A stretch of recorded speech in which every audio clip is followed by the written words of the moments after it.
नमस्कार दोस्तों, जय हिंद। कैसे हो आप सब लोग। हमने क्लास पढ़ी थी कल और परसों, 2 क्लास हमारी हो गई है। राजस्थान का परिचय पढ़ लिया था हमने, राजस्थान की स्थिति और विस्तार भी हमने पढ़ लिया था।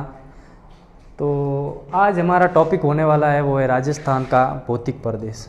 क्या है राजस्थान का भौतिक प्रदेश?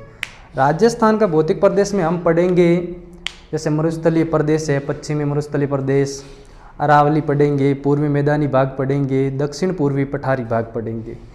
इससे पहले आप हमारे YouTube पर नए हैं तो एक बार YouTube को सब्सक्राइब ज़रूर करें।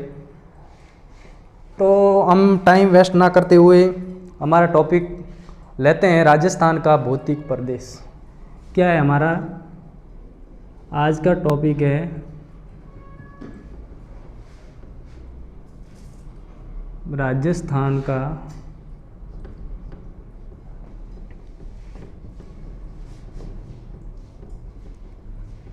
भौतिक प्रदेश।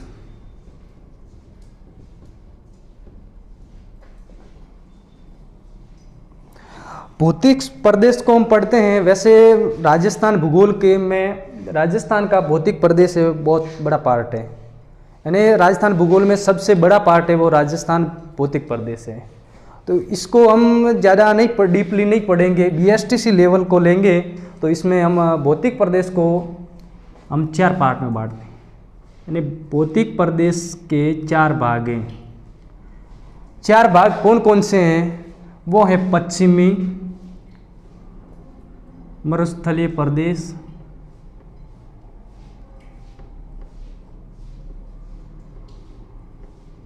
पश्चिमी मरुस्थलीय प्रदेश। दूसरा है वो है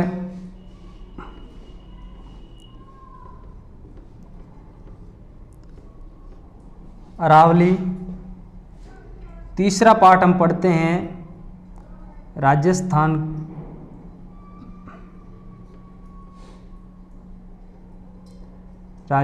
का मैदानी भाग।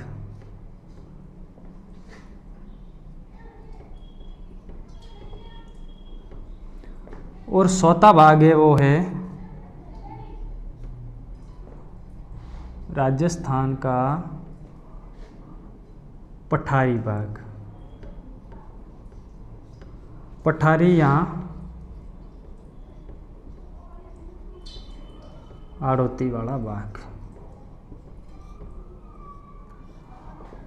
इन 4 पार्ट को हम पढ़ेंगे अलग अलग और आराम से पढ़ेंगे। तो इसमें जो BSTC में जो सवाल पूछे जाते हैं वही लेंगे हम, ज़्यादा डीपली नहीं पढ़ेंगे। तो थोड़ा बहुत हम जान लेते हैं राजस्थान मैप में। ये है हमारा राजस्थान का मैप।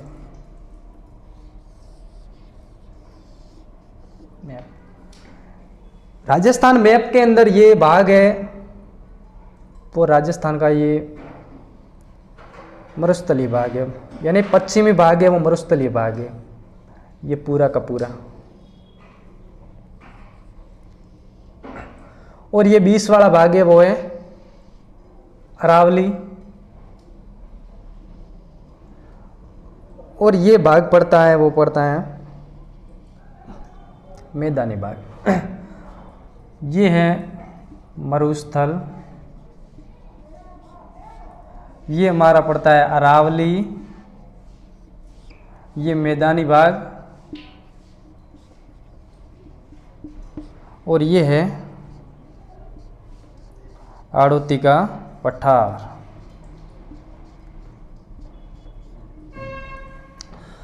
तो हम इन 4 भागों को पढ़ते हैं। ये मरुस्थल पश्चिमी मरुस्थल है, और ये है 20 में अरावली, और ये मैदानी भाग है पूर्वी भाग, और ये है दक्षिण पूर्वी आड़ोती का पठार। तो हम सबसे पहले पढ़ते हैं राजस्थान का मरुस्थल।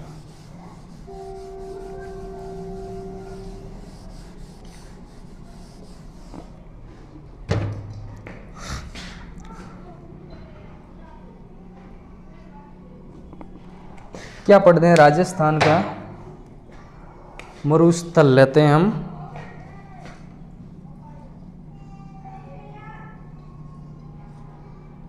राजस्थान का मरुस्थल,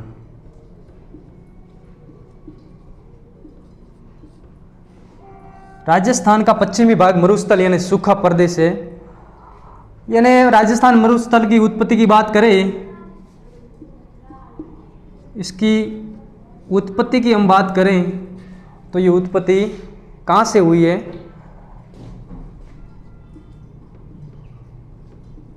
तैतीस सागर से। कहाँ से हुई है? तैतीस सागर से। यानी पश्चिमी राजस्थान का मरुस्थल प्रदेश, क्षेत्रफल इनका कितना है? 61.11% क्षेत्रफल है। जनसंख्या की बात करें, हम जनसंख्या की बात करें तो राजस्थान पश्चिमी मरुस्थल की जनसंख्या कितनी है? 40%। 40% है। हम आगे, राजस्थान का मरुस्थल की उत्पत्ति 33 सागर से हुई है, क्षेत्रफल 61.11% है और जनसंख्या 40% है। कितनी है? 40%। और इसके अंदर जिलों की बात करें तो हम पश्चिमी मरुस्थल में 12 जिले आते हैं। राजस्थान के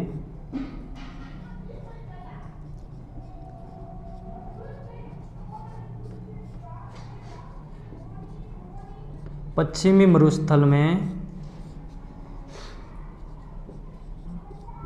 12 जिले आते हैं।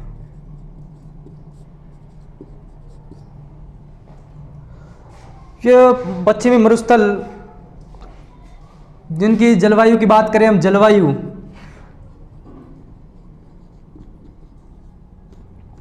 जलवायु कैसी है?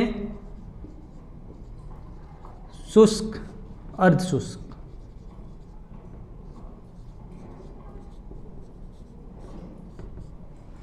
जलवायु शुष्क, अर्ध शुष्क जलवायु है।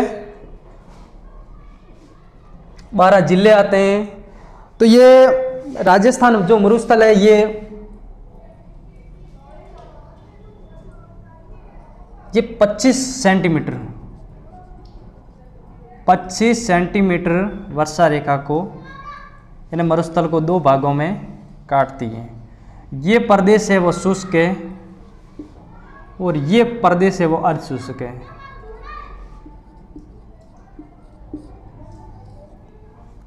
फिर ये आ जाता है अरावली का प्रदेश। तो शुष्क प्रदेश में हम बात करेंगे, जिससे ये राजस्थान मरुस्थल का 61% क्षेत्रफल है, जनसंख्या 40% जनसंख्या है और इन 12 जिले आते हैं और ये शुष्क जलवायु है। इसके अंदर हम फसल की बात करें, जैसे फसलें कौन कौन सी होती हैं, तो बाजरा होता है मरुस्थल में, मूंग होते हैं और मूंग, मोट, बाजरा, ये सब वहाँ फसलें होती हैं। और यहाँ मिट्टी की बात करें, मिट्टी कौन सी है? मरुस्थली में मिट्टी है बलुई, रेतीली मिट्टी। कौन सी मिट्टी? बलुई या रेतीली मिट्टी।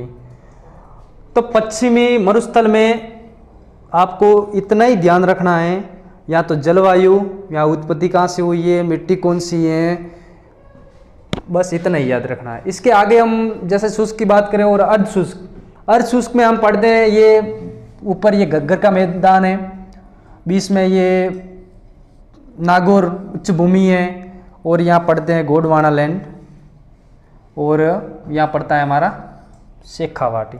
ये अर्ध शुष्क यानी अर्ध शुष्क के 4 भाग हैं। शुष्क तो ये मरुस्थल है और अर्ध शुष्क जिसके अंदर हम पढ़ेंगे घग्गर का मैदान, शेखावाटी, नागौर उच्च भूमि और गोंडवाना लैंड, जैसे लूणी नदी पढ़ेंगे। इसके अंदर हम थोड़ा बहुत जान लेते हैं। शुष्क मरुस्थल में जैसे सेवन घास होती हैं, दामन, और एक और प्रसिद्ध है यहाँ, वो क्या बोलते हैं,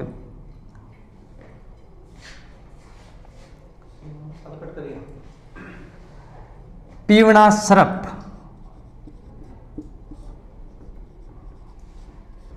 पीवना सरप जो जहरीला सरप है।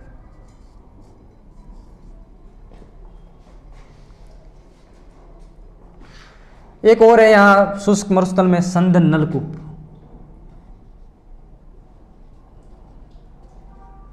संदन नलकूप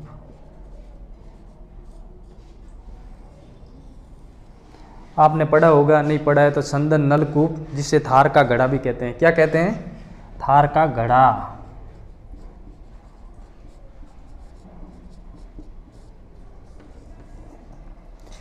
तो इसमें हमने शुष्क प्रदेश में पढ़ा, राजस्थान का मरुस्थल शुष्क प्रदेश, उत्पत्ति 33 सागर से हुए, 61% इसकी जनसंख्या, 61% क्षेत्रफल है और 40% जनसंख्या, मिट्टी रेतीली बलुई मिट्टी, और संदन नलकूप, थार का घड़ा, जहरीला सरप, जिसे ये सेवण घास, ये सब होते हैं शुष्क प्रदेश में। आगे हम पढ़ेंगे अर्ध शुष्क।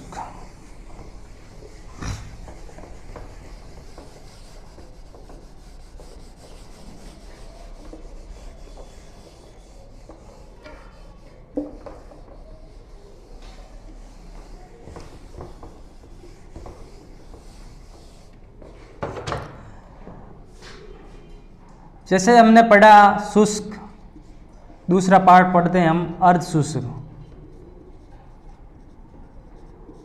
अर्ध शुष्क की बात करें तो इसके अंदर 4 पार्ट आते हैं। पहला गग्गर का मैदान, गग्गर का मैदान पढ़ेंगे, नागौर उच्च भूमि, नागौर उच्च भूमि को पढ़ेंगे, और तीसरा शेखावाटी प्रदेश, और इसमें चौथा आता है गोंडवाना लैंड। क्या आता है? गोंडवाना लैंड, जिसे हम कहते हैं हमारे राजस्थान, पश्चिमी राजस्थान की सबसे बड़ी लूणी नदी। लूणी नदी के बारे में हम पढ़ेंगे। गग्गर का मैदान गंगानगर और हनुमानगढ़, गग्गर और हनुमानगढ़, ये नदी आती है, गग्गर नदी, जो गंगानगर हनुमानगढ़ से होकर पाकिस्तान, फोर्ट अब्बास पाकिस्तान तक जाती है। अब ये क्षेत्र गग्गर का मैदान हमने पढ़ा। इसके बाद में हम पढ़ते हैं नागौर उच्च भूमि। नागौर उच्च भूमि यानी नागौर और अजमेर का पार्ट, नागौर और अजमेर का पार्ट। इसमें नागौर और अजमेर में पढ़ते हैं, मेन क्वेश्चन यहीं से उठता है कि यहाँ एक तो पानी में फ्लोराइड की मात्रा ज़्यादा है, फ्लोराइड की मात्रा, जिससे रोग होता है फ्लोरोसिस। कौन सा रोग होता है? फ्लोरोसिस रोग। इससे कुबड़ापन,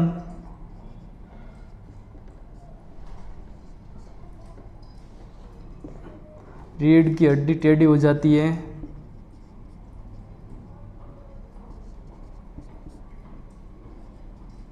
टेढ़ी हो जाती है। ये नागौर और अजमेर अर्धशुष्क प्रदेश हैं, इसमें फ्लोरोसिस की मात्रा ज़्यादा होने के कारण फ्लोरोसिस रोग हो जाता है, कुबड़ापन या रीढ़ की हड्डी, यही है। ठीक है। इसके अलावा ये मार्बल और जिप्सम के लिए भी प्रसिद्ध है। नागौर और अजमेर,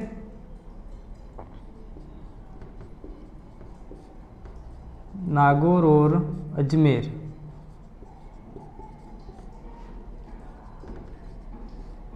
मार्बल और जिप्सम के लिए भी प्रसिद्ध है, जिप्सम के लिए प्रसिद्ध। और हम बात करें तीसरी शेखावाटी प्रदेश की। शेखावाटी प्रदेश में एक नदी है कांतली नदी, जिसे हम कहते हैं तोरावाटी। शेखावाटी प्रदेश में एक है कांतली नदी। कांतली नदी का भाग है और इसको कहते हैं तोरावाटी प्रदेश, तोरावाटी भी कहते हैं। इससे ज़्यादा डीपली शेखावाटी क्वेश्चन नहीं आते हैं। बाकी ये गोंडवाना लैंड, ये थोड़ा बड़ा पार्ट है। जैसे लूणी नदी है, राजस्थान की पश्चिमी सबसे बड़ी नदी लूणी नदी। कांतली नदी सुरू, झुंझुनू, सीकर, ये शेखावाटी में जिले आते हैं। वो कांतली नदी, सुरू, झुंझुनू, सीकर। इसके बाद हम लेंगे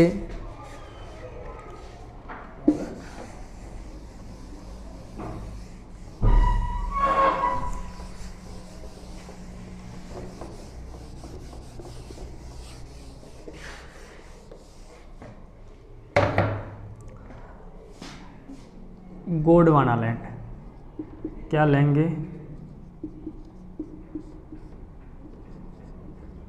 गोंडवाना लैंड, जिसमें पढ़ेंगे हम सबसे बड़ी नदी लूणी नदी के बारे में। लूणी नदी के बारे में पढ़ते हैं तो ये पश्चिमी राजस्थान की सबसे बड़ी नदी है। पश्चिमी राजस्थान मरुस्थलीय, पश्चिमी राजस्थान की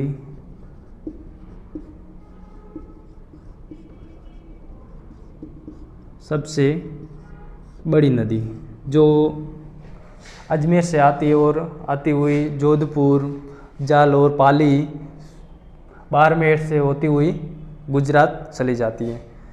इस पर एक तो सीढ़ियाटूक पहाड़ी मेहरानगढ़ जोधपुर पश्चिमी राजस्थान में बना हुआ है। 56 की पहाड़ियाँ बनी हुई है। बालोतरा, सिवाना, नाकोड़ा पर्वत की बात करें, जैसे जिसका नाम है प्राचीन नाम मेवानगर, जो जैन धर्म का धार्मिक स्थल है, जिसके अंदर एक मंदिर बना हुआ है, प्रसिद्ध मंदिर है भैरव मंदिर। और बात करें पश्चिमी राजस्थान की और इस गोंडवाना लैंड लूणी नदी की, तो इस पे एक पिपलुंद गांव बाड़मेर का जो सर्वाधिक वर्षा के लिए प्रसिद्ध है, जहाँ सर्वाधिक वर्षा होती है, जिसको हम कहते हैं मारवाड़ का लघु माउंट भी कहते हैं। ग्रेनाइट सिटी भी है पश्चिमी राजस्थान में। सांसोर बेसिन जो राजस्थान का पंजाब भी कहलाता है। तो ये सब हम पढ़ेंगे। जैसे एक तो सीढ़ियाटूक पहाड़ी, सीढ़ियाटूक पहाड़ी जिस पर जोधपुर का किला बना हुआ है, मेहरानगढ़ किला, मेहरानगढ़ किला।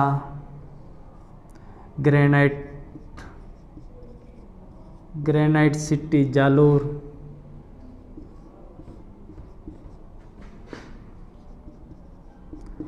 जालोर प्रसिद्ध है। और पश्चिमी राजस्थान में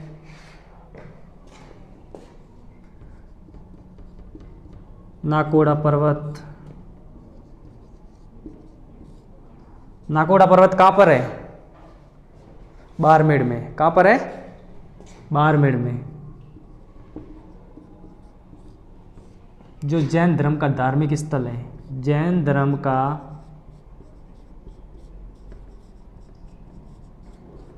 धार्मिक स्थल है। और ये सांसोर बेसिन, कभी कभी सवाल आता है राजस्थान का पंजाब, जिसे हम कहते हैं राजस्थान का पंजाब।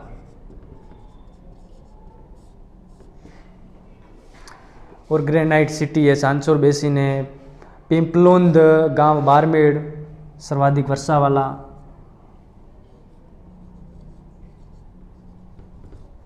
पिपलुंद गांव,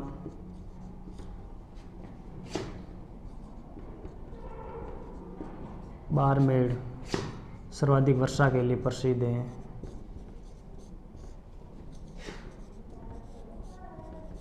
वर्षा के लिए प्रसिद्ध है।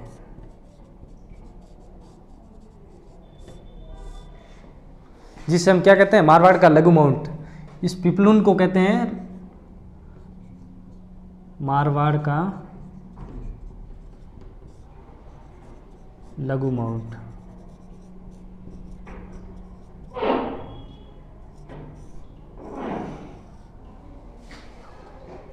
तो हमने राजस्थान का भौतिक प्रदेश पढ़ा, जिसमें राजस्थान का शुष्क प्रदेश पढ़ा, अर्ध शुष्क प्रदेश पढ़ा। शुष्क प्रदेश में हमने क्या क्या पढ़ा था, ये वाला पार्ट, और अर्ध शुष्क में पढ़ा हमने घग्गर का मैदान और ये शेखावाटी प्रदेश। ठीक है, अब हम नेक्स्ट क्लास में मिलते हैं, अगली क्लास में। तभी के लिए जय हिंद।